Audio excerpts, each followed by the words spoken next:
Ce podcast est réalisé avec le soutien du Centre pour la cybersécurité Belgique.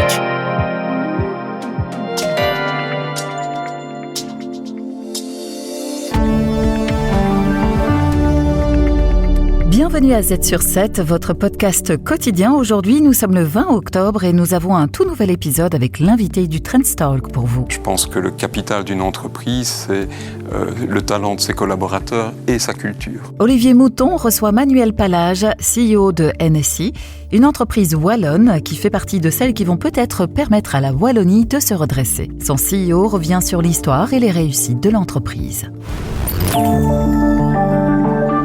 À la une de Trends Tendance. Le magazine Trends Tendance mène l'enquête, un journaliste en dévoile les coulisses. Bonjour, bienvenue. Et d'abord, NSI, c'est une belle histoire. Mais c'est quoi d'abord NSI ? Alors NSI, c'est une société de services en informatique qui a 31 ans maintenant, société liégeoise à la base, qui est installée en Belgique, au Luxembourg, en France et depuis très peu de temps au Canada, et qui compte aujourd'hui un peu moins de 1900 collaborateurs. Et vous êtes là depuis ? Je suis arrivé en début 2010 et donc elle a déjà 15 ans cette entreprise. Et pour cette première année, on a terminé l'année avec 24 millions de chiffres d'affaires. On va terminer 2024 avec 200 millions de chiffres d'affaires et en 2025, en intégrant les quelques acquisitions que nous avons réalisées en cours de 2024, on sera au quart de milliard de chiffre d'affaires pour l'année prochaine. Donc une belle croissance. Une belle aventure humaine. Une belle aventure humaine et une belle croissance, donc aussi une success story. Est-ce qu'il y a des recettes pour faire une success story, a fortiori en Wallonie ? Comment on fait ? Alors, d'abord, il faut être très bien entouré. J'ai la chance d'avoir des collègues formidables, mais il y a plusieurs raisons qui, je pense, peuvent expliquer le succès. D'abord, il y a beaucoup de talent, mais ça c'est bateau, tout le monde va vous le dire. Ce que je peux vous rajouter, c'est que ce talent, il est animé par une culture qui est tout à fait hors norme chez NSI. C'est une culture que je n'ai jamais connue ailleurs. Et c'est ça qui explique en partie le succès. Et culture, ça veut dire quoi ? Ça veut dire qu'on est bien ensemble, mais pas que ça. Oui, mais non, c'est des valeurs en fait. C'est des valeurs, mais je pense qu'on y revient tout à l'heure. Et donc cette culture, c'est un peu un patrimoine. On la reçoit et on doit la perpétuer. Et donc je pense que le capital d'une entreprise, c'est le talent de ses collaborateurs et sa culture. A contrario, une entreprise qui n'a que du talent et une culture pas très forte va être moins performante. En tout cas, j'en suis persuadé. Donc ça, c'est pour moi une première raison. La deuxième raison, c'est les actionnaires. On a la chance d'avoir des actionnaires en or, que sont CGK et Nochac. Donc un actionnaire flamand, 75%. Un actionnaire flamand, oui, mais du métier, qui connaît très bien le monde de l'IT. Et ces actionnaires, ils connaissent le métier, je viens de le dire. Ils connaissent donc les enjeux, les risques, les contraintes de nos métiers. Ils ont été extrêmement supportifs dans les projets d'acquisition ou de développement de nouveaux services que nous avons pu mener, en ayant finalement la compréhension et c'est le sens finalement de l'entrepreneuriat, que ça peut aussi ne pas fonctionner aussi vite ou aussi bien que l'on l'imagine, mais ils sont prêts à prendre ces risques avec nous. Donc des actionnaires vraiment en or qui nous ont énormément épaulés dans ces années. Alors Manuel Palage, est-ce qu'il y a une troisième raison à ce succès ? Oui, il y a les champions ou les championnes. Ce sont des gens qui vont sortir du bois. On ne les attend pas toujours. En interne, donc parmi votre personnel. Oui, ce sont des personnes qui ne sont pas forcément identifiées par RH avec une trajectoire managériale bien déterminée et qui vont venir vous trouver en disant « mais ça j'ai envie de le développer, faites-moi confiance, je vais me battre ». Et on a eu la chance d'en compter quelques-uns, quelques-unes. On leur a fait confiance, on les a coachés, on les a, je dirais, poussés à se développer et on en a eu les fruits. Ça a été des expériences extraordinaires. Ils ont et elles ont contribué aussi. Et donc il faut déceler les talents et quelque part leur faire confiance. Sauf que là, ils viennent vous voir. C'est encore différent. C'est vraiment quelque chose que j'ai appris à connaître chez NSI et c'est peut-être cette culture aussi de croissance qui fournit ces opportunités-là. Ils viennent vous trouver, c'est pas l'inverse. Et qui donne confiance, quand même, c'est une culture qui donne confiance. Oui, en fait, la confiance donne des ailes. Ces personnes vont se bagarrer sans doute beaucoup plus que d'autres parce qu'ils veulent vous prouver que vous avez bien fait de leur faire confiance. Et ça a amené des histoires extraordinaires, comme par exemple quelqu'un qui a pris une business unit quand elle avait 15 personnes et qui en a 400 aujourd'hui, vous voyez. Donc, sans des champions, je pense qu'une entreprise ne peut pas avoir cette croissance et cette diversification aussi affirmée. Oui, il y a son CEO et puis il y a tout le personnel qui fonctionne avec lui, en fait, dans cette culture. Clairement, mais en fait, c'est la quatrième raison. C'est que la culture, c'est en fait un état d'esprit collectif. La croissance, pardon. Ouais. C'est un état d'esprit collectif. C'est... tout le monde va travailler dans le même sens, tout le monde va être câblé de la même manière et on va essayer de se challenger, de se remettre en question, d'aller chercher de nouveaux services, de refuser le statu quo et ça fonctionne en fait. Oui, c'est peut-être quelque chose en Wallonie qui est une vertu qu'on doit cultiver parce que notamment par rapport à l'image de l'entreprise qui est une entreprise qui réussit, une croissance, ce sont des choses qui peuvent... Il faut être fier de ça en fait. Exactement. Voilà, c'est le plus important. Alors, vous avez dit, vous employez 1870 personnes, je crois, à peu près. Plus ou moins, cas, oui. C'est ça. Ça veut dire que vous recrutez tout le temps. Est-ce que c'est une dynamique permanente, en fait, chez vous? On doit recruter. Société de services, finalement, la croissance de notre chiffre d'affaires est liée à notre capacité à aligner des talents. Donc, c'est clair que c'est un travail permanent de recruter. Et vous les trouvez facilement? Parce que vous avez créé une académie, c'est ça, qui permet quelque part de former, en fait, les gens. Alors... Allez, chaque année, on arrive à trouver les personnes. On va recruter 100, 120, 140 collaborateurs. Mais on va le faire en cumulant plusieurs, je dirais, méthodes de travail. On va aller faire des campus. On va aller visiter les campus avec des job days. Je pense qu'on en fait une 20aine par an. On va prendre des stagiaires et on va recruter ces stagiaires après les avoir très bien encadrés pour aller sentir l'adéquation qu'ils ont avec notre culture. On aura cette académie qui va former chaque année d'assez nombreuses personnes qui proviennent pas forcément des filières STEM et qui va les amener dans les métiers de l'informatique. Donc on va utiliser aussi les méthodes traditionnelles de recrutement. Donc en combinant tout ça, on y arrive. Est-ce que c'est facile? Non. Et on va recruter majoritairement des jeunes collaborateurs, ce qui m'a fait dire plusieurs fois qu'il n'y a pas vraiment un problème de pénurie de talent, il y a un phénomène de pénurie d'expérience sur le marché. C'est très ardu de trouver des personnes qui ont 5 ou 10 ans d'expérience. Et donc pour moi, un premier message, c'est qu'il faut généraliser l'alternance au niveau de... Oui, donc le fait que des jeunes en formation viennent déjà... Qu'ils soient exposés le plus tôt possible au monde de l'entreprise, parce que 2 fois 6 mois d'exposition au monde de l'entreprise pendant leur cursus, c'est 1 an d'expérience qui est directement exploitable, valorisable pour eux sur le marché du travail. Donc là, je pense qu'il faut réellement insister là-dessus. Et alors, donc, du coup, ça permet de leur, quelque part, de leur indiquer la culture de l'entreprise. Vous en avez parlé. Ça veut dire quoi? Ça veut dire, bon, vous avez dit c'est une culture de croissance, donc mais qu'est-ce qu'on leur dit à des jeunes qui viennent chez NSI? Dans mon discours de bienvenue aux académiciens, je vais parler exclusivement de culture. Je vais leur dire qu'il leur incombe désormais de pérenniser cette culture-là et de la valoriser et de l'appliquer au quotidien. Parce qu'en fait, une entreprise ne fonctionnera vraiment que si tout le monde est câblé de la même manière.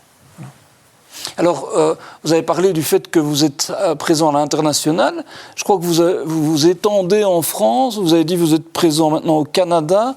Donc, ça veut dire que quelles sont les perspectives à ce niveau-là? Alors, on a aujourd'hui 150 personnes qui sont actives à Marseille et à Paris et une petite vingtaine, c'est une acquisition toute récente à Montréal.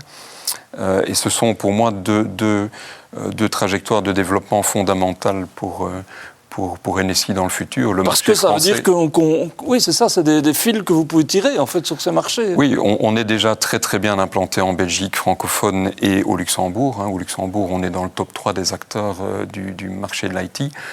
Et donc pour moi, la France et le Canada sont les étapes suivantes pour aller chercher de la croissance en cumulant croissance organique et acquisition, bien sûr. Alors l'IT, c'est vrai qu'il y a des secteurs dont on parle en Belgique, le biotech, le spatial, que sais-je. Est-ce qu'on accorde suffisamment d'attention à l'IT? Alors, je pense que, oui, de plus en plus, mais il a fallu le temps. Je considère que par rapport à ces pistes de reconversion industrielle que vous venez d'évoquer, il est clair que l'IT en est une autre et tout aussi valable. Tous les ingrédients sont réunis pour qu'on réussisse ça en Wallonie. On a des acteurs quelque part massifs, comme Odoo par exemple, mais il n'y a pas que Odoo. Il y a NSI. Il y a NSI, voilà. Il y a NRB. Enfin, il y a toute une série d'acteurs majeurs qui représentent, sur le seul Liège, il y a 7 à 8 000 emplois IT. Et c'est un écosystème, ça veut dire c'est un écosystème, oui. Et pour moi, les écoles sont là, elles forment de bons bacheliers ou de bons licenciés, de bons ingénieurs, etc. Les fonds existent et les fonds savent bien choisir, je pense, leur dossier. Noshaq est un très bon exemple. On a tout pour réussir ce défi-là aussi. Et ce sont des emplois à très haute valeur ajoutée et qui, quelque part, ouvre aujourd'hui le marché de l'IT, il est mondial. Si vous développez une application, vous pouvez la vendre partout. Donc, il faut qu'on privilégie cette piste-là également. Et la Belgique peut jouer sa carte. Enfin, c'est ça aussi. Bien entendu. Parce qu'on pourrait se dire, les grands acteurs sont américains ou que sais-je. Non, on a du savoir-faire ici. Soyons fiers. On a énormément de créativité et encore une fois, on a d'excellents diplômés en fait, de très bonnes écoles. Alors, est-ce que justement, en Belgique, on reconnaît suffisamment ça ? Non, je pense qu'il faut aller pour NSI, qui connaît une croissance très importante depuis de nombreuses années. Je pense qu'il a fallu attendre les quelques dernières années pour qu'on parle un peu plus de nous. Je vous remercie d'ailleurs pour cette invitation. C'est une belle occasion de le faire. Il y a effectivement de plus en plus d'articles, ce qui facilite aussi notre recrutement, entre parenthèses. Mais une entreprise comme la nôtre, elle aurait pu être mentionnée déjà plusieurs fois dans les nominés pour l'entreprise de l'année, mais malheureusement, on ne répond pas à un des critères pour être nominé. Donc voilà, le personnel, je pense, mérite cette exposition. Ce sont des gens formidables et je pense que c'est nécessaire pour eux. Donc en Wallonie, il y a une nouvelle dynamique qui s'est mise en place, en tout cas qui est annoncée par le nouveau gouvernement wallon, qui a mis en place une déclaration de politique régionale qui, a priori, est plus favorable aux entreprises. C'est quelque chose que vous voyez d'un œil positif ? Je vois ça d'un très bon œil. Je pense qu'il y a plusieurs mesures qui m'interpellent vraiment très positivement. D'abord, la simplification administrative. Ça veut dire qu'on va augmenter encore la digitalisation des interactions entre citoyens, entreprises et administration. Et ça, c'est fondamental. C'est quelque chose que l'ensemble des acteurs du monde économique demande. Et puis, je pense qu'on remet l'entreprise au centre du débat. C'est vraiment fondamental parce que le bien-être de la Wallonie, la prospérité, il n'y a pas des dizaines de variables à l'équation. Le bien-être passera par des entreprises en bonne santé qui se développent, etc. Des entrepreneurs qui osent prendre des risques. Et je trouve que ces derniers temps, il y a eu trop de stigmatisation de l'entrepreneur. Dans quel sens ? Ça veut dire qu'il y a des moments où on ne le reconnaît pas assez. Ça veut dire que la tendance que mes confrères et moi avons pu constater assez régulièrement, c'est qu'on est un peu responsable de beaucoup de maux, si vous voulez. Allez, je vais vous donner un exemple, qui est une loi qui est passée un peu inaperçue. C'est aujourd'hui, une entreprise va être surtaxée si elle présente dans son personnel un nombre que j'ai oublié de malades de longue durée. Donc on va être surtaxé pour ça. Ça veut dire qu'on prend le postulat de dire que c'est l'employeur qui est responsable de cela.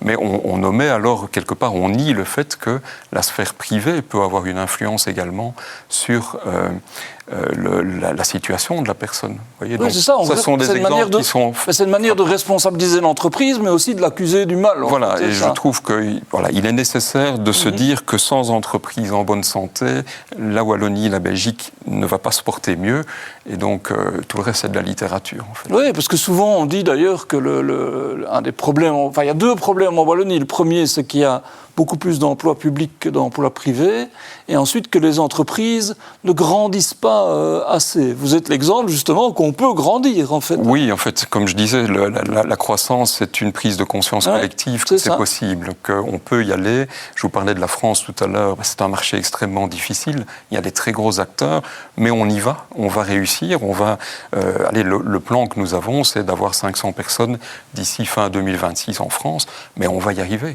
mais il faut juste croire en le talent des collaborateurs qui nous entourent, en fait. Alors vous avez aussi, donc on l'a dit, vous avez un actionnaire flamand majoritaire, vous avez aussi un autre actionnaire qui est Nochac, qui est l'Invest liégeois.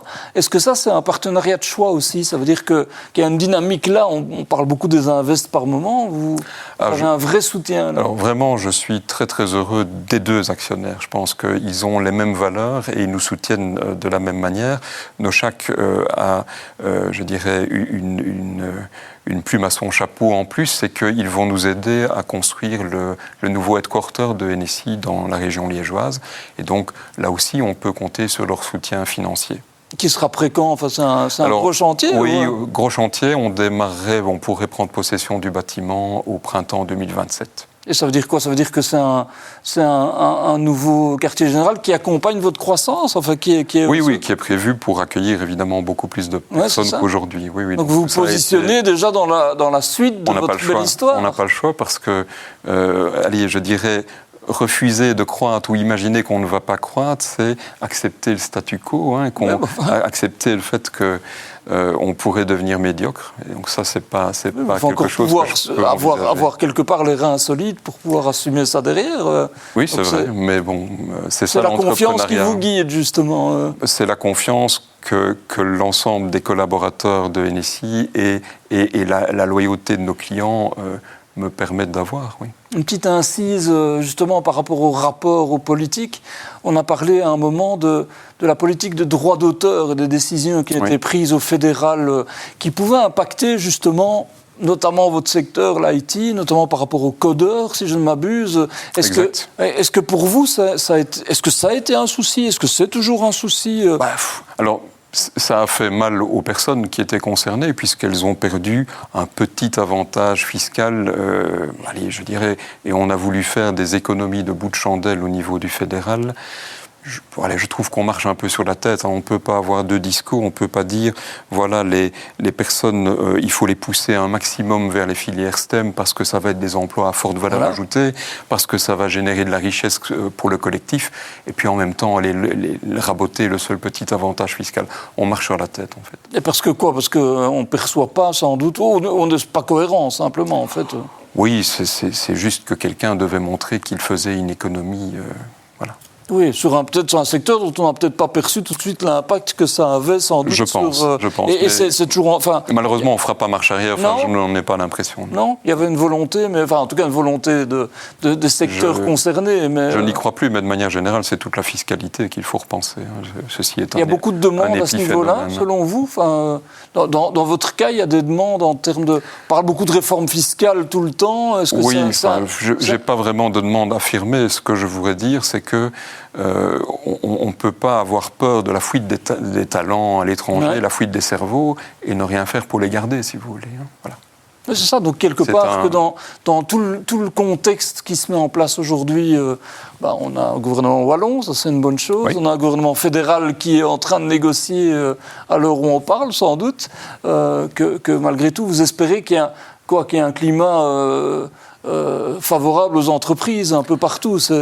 On l'a dit tout à l'heure, c'est la base du développement économique d'une région. Donc il faut vraiment reprendre conscience de cela, que l'entreprise, c'est la base de tout.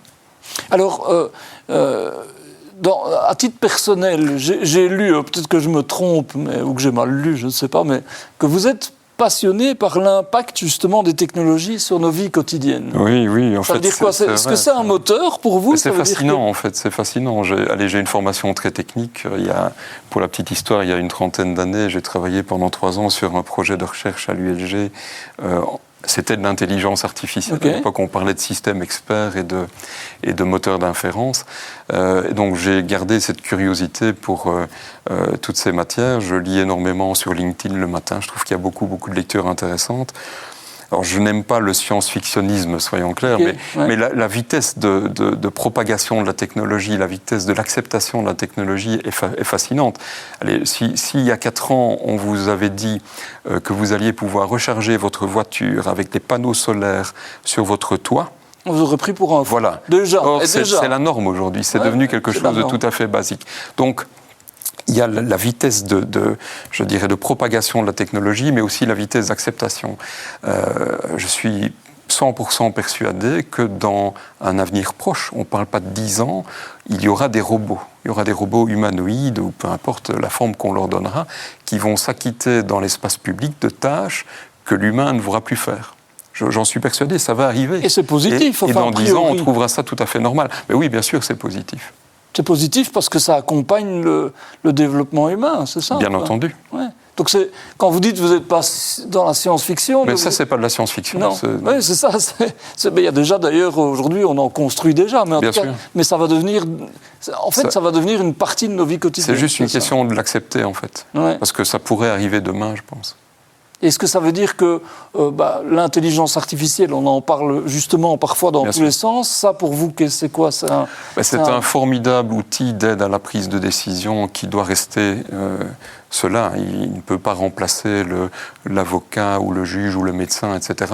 Mais il va pouvoir apporter une énorme capacité de processing de textes, de chiffres, de statistiques, d'images, et ainsi donner finalement un avis extrêmement éclairé à un professionnel, mais ça ne peut pas remplacer le professionnel. Et ça ne le remplacera pas? Enfin, je veux dire, a priori... Alors, j'espère sincèrement pour l'humanité que non. Parce que pour moi, c'est fondamental que ça reste un support, si vous voulez. De la même manière, un chat GPT, si on est sur le sujet, ne doit pas remplacer Google. ChatGPT, il est, ou n'importe quelle autre IA générative, il est limité par ce qu'on y a ingéré. Et donc, ça peut être une source d'information parmi d'autres, mais il ne faut pas oublier Google qui va vous fournir sans doute davantage de choix critiques par rapport à un avis que vous pourriez demander. Tout ça, c'est un peu ce qu'on en fera aussi, en fait, quelque part. Bien entendu. Allez, j'ai un exemple tout récent. Si vous voulez analyser la chute de l'Empire ottoman. J'ai fait un travail là-dessus. Et vous allez sur ChatGPT, vous allez certainement avoir une vision très occidentale du sujet. Je me permets de douter qu'on ait ingéré des textes d'historiens turcs, par exemple. Vous voyez, donc il y a un biais de lecture, il faut pas... Il faut avoir de l'esprit critique. Il faut les deux, donc c'est certainement un très bon outil, mais il faut d'autres outils à côté. Est-ce que ça veut dire que ces développements technologiques que vous suivez, j'imagine, alors, est-ce que, par exemple, pour une entreprise comme NSI, c'est important? Est-ce que ça veut dire que vous êtes constamment en train de renouveler vos services, de vous adapter? Comment ça fonctionne, en fait? On a une innovation qui est pragmatique. On va se lancer dans de la veille technologique, du R&D, si on pense que notre clientèle est prête à l'accepter. Donc aujourd'hui, l'IA, clairement, comme la cybersécurité, sont des technologies dans lesquelles on investit colossalement. Au niveau de l'entreprise? Oui, bien sûr, à deux niveaux. D'abord, si on prend l'IA, par exemple, il y a l'IA qui va servir, je dirais, comme aide bureautique, donc c'est très important pour le marché des PME, etc. Ça va vous aider dans votre quotidien, dans la productivité de vos équipes. Et puis, il y a, je dirais, l'IA d'ingénieur, si on peut s'exprimer ainsi. Ça va être des outils de machine learning qui vont aller faire des recommandations. Par exemple, on a aidé une PME récemment à calculer le meilleur moment, à déterminer le meilleur moment pour acheter une matière première dont elle a besoin au quotidien, en utilisant des montagnes de données, d'heuristiques, de statistiques de marché, etc. Et ça fonctionne puisque sur une année, cette entreprise a pu économiser 8% sur l'achat de cette matière première fondamentale. Donc il y a l'IA à deux niveaux, si vous voulez. Il y a l'IA du quotidien et puis il y a l'IA pour amener une productivité accrue, pour amener des économies accrues vers les entreprises. C'est ça, donc il faut voir l'acceptabilité, comme vous l'avez dit, des entreprises, mais quelque part, vous devez être en permanence en train de vous dire quels services on peut offrir pour améliorer la gestion des entreprises. C'est clair, mais ça fait partie de la réflexion sur la croissance que l'on a chaque année. Quels sont les nouveaux services à positionner pour l'année prochaine ou dans les 3 années qui viennent? C'est ce refus du statu quo que j'évoque depuis tout à l'heure. C'est fondamental parce qu'on est aujourd'hui avec un cycle technologique qui est de 2-3 ans maximum. Donc il faut ça s'est accéléré de manière mais il y a des choses qui restent, je dirais, assez linéaires. Il y a des choses qui restent constantes. Mais il faut savoir identifier effectivement les tendances qui vont être porteuses. Oui. C'est la condition notamment de votre chemin de croissance que vous avez exposé, à la fois le quartier général, à la fois la France et le Canada. J'imagine que tout ça, il faut l'accompagner de cette veille permanente sur les technologies. Bien entendu. Et elles ne sont pas forcément les mêmes, ce n'est pas forcément les mêmes attentes des différents marchés. Ah oui, donc ça veut dire qu'il faut s'adapter là aussi, enfin, avoir une veille différente ou en tout cas des regards... Écoutez, au Canada, ce qu'on a décidé de faire, c'est d'investir dans une entreprise qui a comme spécialité l'accessibilité. Donc on a choisi de miser sur cette entreprise qui va finalement veiller à ce que votre site ou votre application permette à toute personne souffrant d'un handicap de l'utiliser. C'est une norme qui est en vigueur au Canada depuis très longtemps et on a acheté cette entreprise parce que en Belgique, en Europe d'ailleurs, à partir de juin 2025, tous les sites privés et publics vont devoir respecter cette norme, une norme européenne en la matière. Et donc, on a anticipé cette tendance. Vous avez intégré un savoir-faire. Voilà, on intègre un savoir-faire avec des gens qui pratiquent ça depuis des années parce que ces normes sont opérationnelles au Canada de manière très demanderesse, je dirais, depuis de nombreuses années. Donc, vous voyez, c'est ça aussi l'anticipation et ramener aller chercher le talent là où il est, c'est du bon sens. Alors vous allez peut-être aller un jour en Angleterre aussi, je ne sais pas. Non, parce que le postulat, si vous voulez, entre nos actionnaires, c'est que nous réservons les marchés francophones. C'est déjà assez bien travaillé. Vous allez en Angleterre pour vous-même. Il paraît que vous êtes un grand passionné de musique anglaise et de foot anglais, je me trompe pas. Oui, vous avez bien lu. Donc, mais ça, c'est votre... Mais vous aussi, en fait. Oui, voilà, exactement.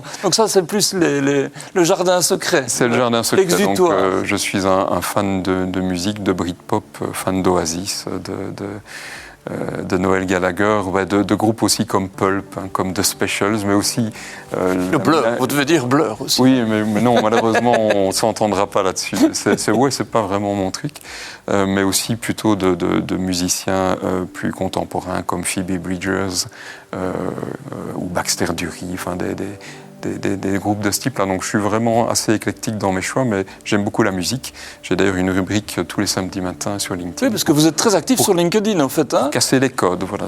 Donc vous êtes actif professionnellement, c'est-à-dire que vous faites des messages en lien à votre activité, etc. Et puis le week-end, c'est... Pendant la semaine professionnelle et le samedi, je casse les codes en parlant de musique. Parce qu'on n'est pas qu'un job, hein, et parler de ses passions, si on le fait avec authenticité, je dirais que ça ne peut être que bien reçu. Oui, parce que quelque part, vous êtes aussi un CEO qui incarne son entreprise, évidemment, et qui porte toutes ses valeurs et sa culture. On est censé être le premier ambassadeur de notre entreprise. C'est un ambassadeur, c'est un beau mot. C'est normal, et je dirais que c'est quasiment criminel de ne pas le faire, hein, quand on a la chance d'avoir le job que j'ai. Parce que finalement, votre message va avoir beaucoup plus d'impact que le même message relayé par votre entreprise. Oui, institutionnel, entre guillemets. Exactement. Et par ailleurs, quand vous parlez, c'est évidemment, vous l'avez dit, au nom de ce personnel, de ces 1870, enfin à peu près personnes qui travaillent avec vous. Et qui font un boulot formidable tous les jours. Une histoire à suivre pour l'avenir de NSI et pour l'avenir de la Wallonie aussi. Merci à tous et à toutes d'avoir suivi cet épisode. On se retrouve demain avec Olivier Mouton qui recevra Jean Hendrix, professeur d'économie à l'UCL, pour discuter des conclusions de sa dernière étude sur le poids de l'administration publique en Belgique.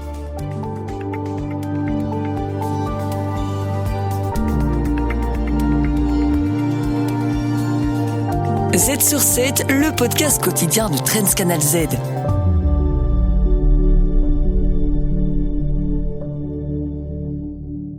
Ce podcast est réalisé avec le soutien du Centre pour la cybersécurité Belgique.